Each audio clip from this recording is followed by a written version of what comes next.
Vote, the ayes are 212, the nays are 211. The question of consideration is decided in the affirmative. Without objection, the motion to reconsider is laid upon the table. The gentlewoman from North Carolina, Mrs. Fox, is recognized for 1 hour. Mr. Speaker, by direction of the Committee on Rules, I call up House. Pardon me. Mr. Speaker, for the purpose of debate only, I yield the customary 30 minutes to the gentleman from Massachusetts, Mr. McGovern, pending which I yield myself such time as I may consume. Gentlewoman is recognized. During consideration of this resolution, all time yielded is for the purpose of debate only. Mr. Speaker, I ask unanimous consent that all members have 5 legislative days to revise and extend their remarks. Without objection. Thank you, Mr. Speaker. Republicans stand ready to deliver H.R. 1 directly to the President's desk for his signature. Late last year, the American people rallied en masse behind the Republican vision for a renewed nation. A nation no longer blighted by the cataclysmic failures of the previous administration. A nation primed and ready to enter the golden age. One of the many strong reinforced byproducts of our Republican vision is the One Big Beautiful Bill Act. It is one of the most consequential pieces of legislation that any party has ever passed, and for good reason. The provisions interwoven in this legislation are monumental. They are what the American people voted for in November. Historic tax relief for working families, massive investments to secure our nation's borders, capturing generational savings, slashing waste, fraud, and abuse in government programs so that they may run more efficiently for those who truly need them. Mr. Speaker, I could opine at length about the wins that Republicans have secured in this bill, wins that we've been highlighting to the American people for months. Meanwhile, our Democrat colleagues have resorted to fear-mongering and wailing from their bully pulpits in the hopes of deceiving the American people. For months, we've heard Democrats claim that the sky was falling, that all hope is lost because H.R. 1 will bring about the end times, and a litany of other outlandish and absurd claims. They are so desperate to smear H.R. 1 and deny the American people the policies that the American people overwhelmingly voted for in November. But let's again focus on what this bill accomplishes. It yields the single greatest cut in wasteful government spending in congressional history by slashing far more than $1 trillion of bloat. It preserves the greatest battle-tested set of tax cuts for working families that our nation has ever seen or our economy has ever realized. It doubles down on the border priorities of the most successful enforcement efforts by a president in our nation's history. It realigns our economy in defense of American workers, American energy, American businesses, and American job creators to unleash the engines of our economy, raise the tide of our economic standards, and bring a new definition of American greatness to the world.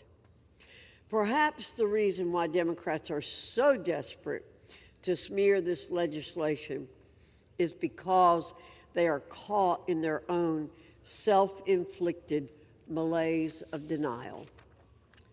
Perhaps they still can't accept that Americans chose Republicans to lead the nation instead of them. That said, Mr. Speaker, Republicans are not distracted by that fear-mongering and doomsaying of those who want H.R. 1 to fail.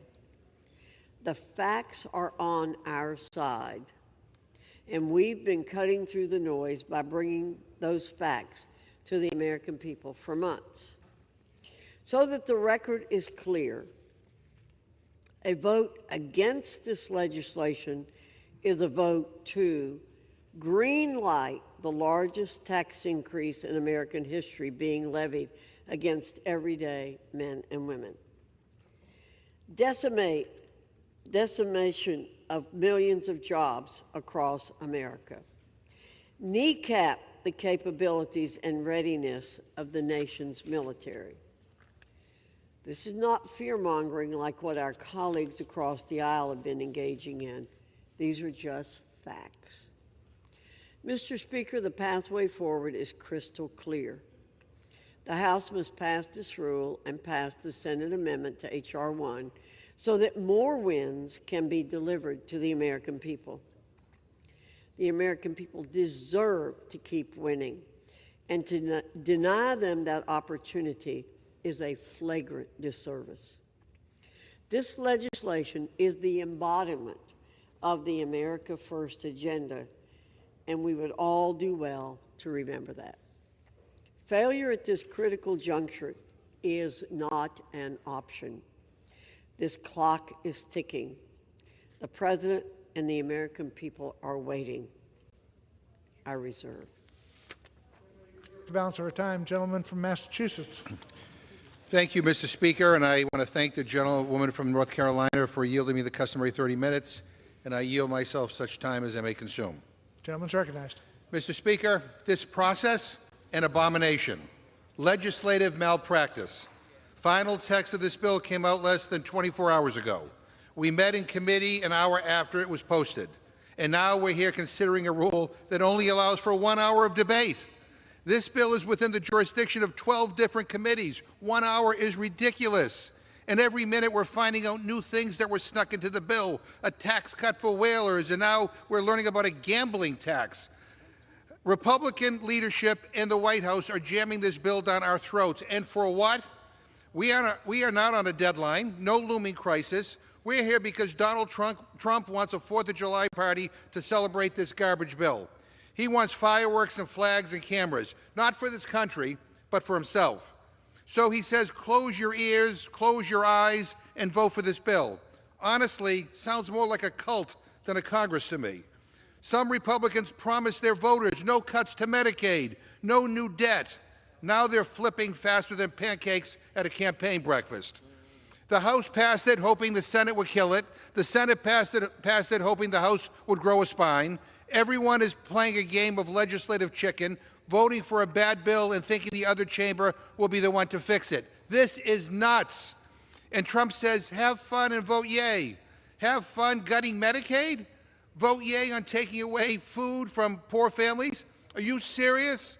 This bill is catastrophic. It is not policy, it is punishment.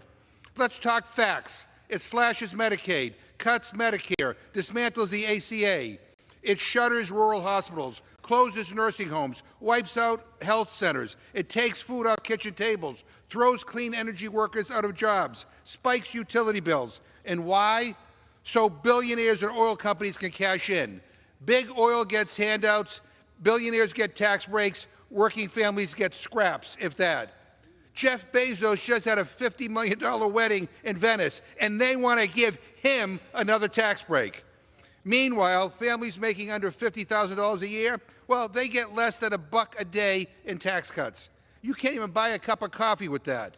And the cost, over $3 trillion added to the debt and a $5 trillion debt ceiling raise, brought to you by the very people who won't shut up about so-called fiscal responsibility. This isn't tax reform to relieve the middle and working class. It is a robbery that will result in the largest transfer of wealth from the poor to the rich our country has ever seen. So let's not lie to the American people. This is about taking from the most vulnerable to pay off the already powerful. It is about pleasing one man who's holding this Congress hostage with primary threats and social media tantrums. This bill is cruel, it is cowardly, it is a betrayal of everything this country is supposed to stand for. I reserve my time. Gentleman reserves the balance of his time. Gentlewoman from North Carolina. Thank you, Mr. Speaker. I'm proud to yield 3 minutes to the gentleman from New York, Mr. Langworthy. Gentleman's recognized for 3 minutes. Thank you, Mr. Speaker, and thank you, Madam Chairwoman. I rise today in strong support of the rule to consider H.R. 1, the one big, beautiful bill, because the stakes for the American people could not be higher. We are rapidly approaching a fiscal cliff. If we do nothing, the Trump tax cuts, the most pro-growth tax reforms in generations, will expire. That means higher taxes on nearly every American. That means a gutted child tax credit. That means small businesses losing the tools they need to survive and to thrive. That means less take-home pay for working families already that have been crushed by the Biden-era inflation. This isn't some hypothetical scenario. This is the Democrats' game plan. They want to raise taxes. They want to punish success. They want more people dependent on government and fewer people building independent lives. And Republicans will not let that happen. With H.R. 1, we're stepping to lock in the Trump tax cuts permanently and to provide targeted new relief to the workers and to the families who keep this country running. Seniors, tipped workers, and those putting in overtime to get ahead. But, Mr. Speaker, this bill also takes a critical step to protect and to strengthen Medicaid, a vital program for millions of Americans. And let me be very clear about something, that this isn't anything radical. We're restoring the same common sense work requirements that President Bill Clinton signed into law into the 90s, one of the most popular things he did. And back then, a Democratic president worked with a Republican Congress to say that if you're able-bodied and adult without dependents and you're receiving government assistance, you should be expected to work, train, or volunteer and participate in the economy. And ladies and gentlemen, it worked. Poverty dropped, employment rose, and millions of Americans moved from welfare to work and independence. But Democrats today have abandoned that model. They want permanent government dependency. They'll oppose any form of accountability, and they'll vilify anyone who dares to suggest that opportunity should come with responsibility. Well, Republicans are standing up for what works and what's right, and we're saying Medicaid must remain a lifeline for the truly vulnerable, children, seniors, the people with disabilities, and low-income parents. But for able-bodied adults without kids, yes, you should try to work, just like in the 90s, just like under President Bill Clinton. This isn't extreme. It's not partisan. It's proven policy that respects both taxpayers and lifts people up.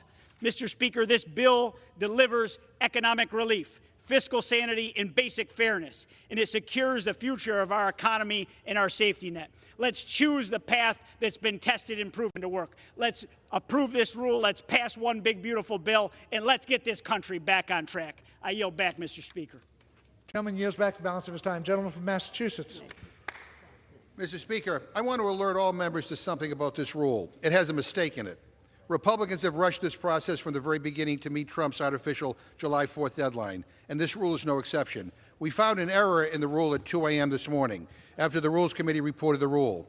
This is going to sound a little in the weeds, but they forgot to do something called considering the previous question as ordered on their big, ugly bill. Now, let me put that in English. What that means is they won't have an escape hatch once they start debate on this bill. So if they started and they realize they don't have the votes, they still have to take the embarrassing vote. There are also other consequences, but this Speaker's timeout authority is the one Republican leadership is most afraid of. Now, I expect they'll try to fix this with an amendment, but I have a question for members. If this Republican leadership cannot get a one-paragraph rule right, can we really trust them to get a 870-page bill right? Not only are we going to find things that were snuck into this bill, we're going to find massive mistakes that have unintended consequences for people and industries across this country. This whole process has been lousy, and this rule is no exception, and I reserve. Gentlewoman from North Carolina. Thank you, Mr. Speaker. I yield 2 minutes to the gentleman from Georgia, Mr. Scott. Gentleman from Georgia is recognized for 2 minutes. Thank you, Mr. Speaker. I appreciate the opportunity to address the American citizens for just a couple of minutes. I know many of you are concerned about some of the language in the bill, and I think maybe the reason you're concerned is because the people that are telling you what's in the bill never bothered to read the bill. So I thought I would just read to you the part, if you've read this, then you're lying to the general public. Exceptions, and this is on the snap, exceptions, paragraph 2, shall not apply to an individual if the individual is under 18 or over 65 years of age. Medically certified as physically or mentally unfit for employment, a parent or other member of a household with responsibility for a dependent child under 14 years of age. So when the Democrats are telling you that we're kicking disabled people off of SNAP or we're kicking disabled people off of Medicaid, it is an absolute lie. Page 16, page 17 of the legislation. It will take about 60 seconds to read it. That's exactly what it says. Thank you, and I yield the remainder of my time to the gentlelady from North Carolina. Gentlewoman reserves. Gentleman from Massachusetts. Mr. Speaker, there's a lot of low energy on that side, but I now want to yield to 1 minute to the gentleman from New York, the distinguished ranking member of the House Committee on House Administration, Mr. Morelli. Gentleman's recognized for 1 minute. Thank you to my good friend, the gentleman from Massachusetts, the ranking member of the Rules Committee for yielding. Mr. Speaker, as we reach the apparent conclusion of this absurd exercise, it's worth asking, what's the purpose of this bill? This bill that will strip away health insurance from nearly 17 million people, devastating communities like mine in Rochester, New York. This bill that will recklessly eliminate food assistance for nearly 3 million Americans, including nearly 1 million senior citizens. This bill that explodes the deficit by $3.3 trillion. But for what? Well, Mr. Speaker, sometimes the simplest explanation is closest to the truth. We all saw the gaggle of billionaires sitting behind Donald Trump on Inauguration Day earlier this year. The driving force behind this entire legislative effort has been to grant handouts to those same billionaires and special interests, all at the expense of hardworking families. Mr. Speaker, I hope my colleagues on the other side of the aisle will stop and think again before voting for the worst piece of legislation in generations. But I know one thing for certain. House Democrats will never stop fighting for American families. With that, I yield back. Gentlewoman from North Carolina. Thank you, Mr. Speaker. I yield 2 minutes to the distinguished gentleman from North Carolina, Mr. McDowell. Gentleman's recognized for 2 minutes. Thank you, Madam Chair. Mr. Speaker, today we take another big step towards delivering a course correction for our country. The American people sent us here with a mandate to fight back and deliver on a promise. That is what the One Big Beautiful Bill is. Americans should first know what my colleagues in opposition to this legislation are voting for and what they are voting against. Not passing this bill means a $1,700 increase in taxes for the average American family of four. Mr. Speaker, that might not be a big deal to the elites in Manhattan or San Francisco, but it does mean a lot to the people of my district in North Carolina. Not passing this bill means our Border Patrol officers and our Coast Guard won't have what they need to secure the border and stop the flow of deadly fentanyl. It doesn't stop there, Mr. Speaker. Opposing this bill also means protecting waste over purpose, fraud over fairness, and foreign interests over American strength. Mr. Speaker, I want to make sure voters in my district know what passing the One Big Beautiful Bill will mean for them. It means you get to keep more of your hard-earned money. It means that small businesses can spend more money on your employees instead of sending it to Washington. This bill will make our communities safer by making a historic investment in our border security. No more dangerous, illegal aliens parading around with no consequences. Mr. Speaker, this legislation is one of the most consequential items we will vote on. It is President Trump's agenda, and it is what we all told the people back home we would do. Now, the House must get it done, and I urge all of my colleagues to vote in favor of this rule. Let's choose our country over comfort and get the big, beautiful bill to the President's desk. With that, Mr. Speaker, I yield back. Gentleman yields back the balance of his time. Gentleman from Massachusetts. Mr. Speaker, the gentleman is from North Carolina. I know a senator from North Carolina who disagrees with everything he just said, including a lot of hospitals in North Carolina that disagree with what he just said. I now yield 1 minute to the gentleman from Maryland, the distinguished ranking member of the Committee on the Judiciary, Mr. Raskin. Recognized for 1 minute. I thank the gentleman